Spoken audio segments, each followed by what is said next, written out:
আজকের এই ভিডিওতে আমরা খুব সহজভাবে ডিজিটাল পে স্লিপ তৈরি করার সম্পূর্ণ পদ্ধতি শিখব। দেখুন কিভাবে অল্প সময়ে ধাপে ধাপে একটি পরিষ্কার এবং প্রফেশনাল পে স্লিপ তৈরি করা যায়। বিশেষ করে প্রাথমিক বিদ্যালয়ের শিক্ষক শিক্ষিকাগণের জন্য এই ভিডিওটি হতে চলেছে অত্যন্ত গুরুত্বপূর্ণ ও উপকারী। তাহলে চলুন শুরু করা যাক।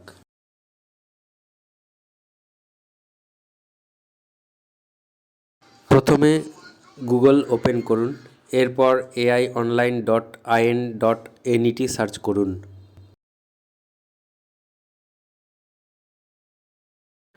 এবার পে স্লিপ লেখার উপরে ক্লিক করুন। পে স্লিপ খুলে গেছে।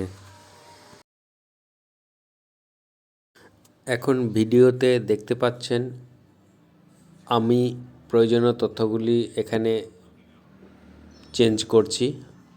আপনারা আপনাদের প্রয়োজন মতো সমস্ত তথ্য যেমন নাম, employee ID, designation, school, DISE code, account number, basic pay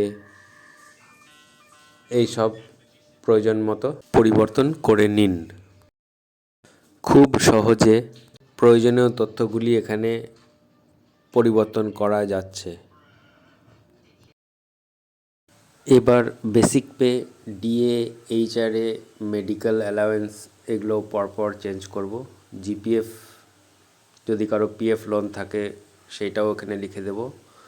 আর নিচে দেখতে পাবেন automatic gross pay, net pay এগুলো চেঞ্জ হয়ে যাচ্ছে। এবার আপনার ব্যাংক অ্যাকাউন্ট সংক্রান্ত তথ্য যেমন ব্যাংকের নাম, অ্যাকাউন্ট নাম্বার এবং আইএফএস কোড চেঞ্জ করলেই আপনার পে স্লিপ একদম তৈরি হয়ে যাবে। এবার প্রিন্ট বাটনে ক্লিক করে পে স্লিপ প্রিন্ট করতে পারবেন, অথবা আপনি চাইলে পিডিএফ হিসেবেও সেভ করতে পারবেন।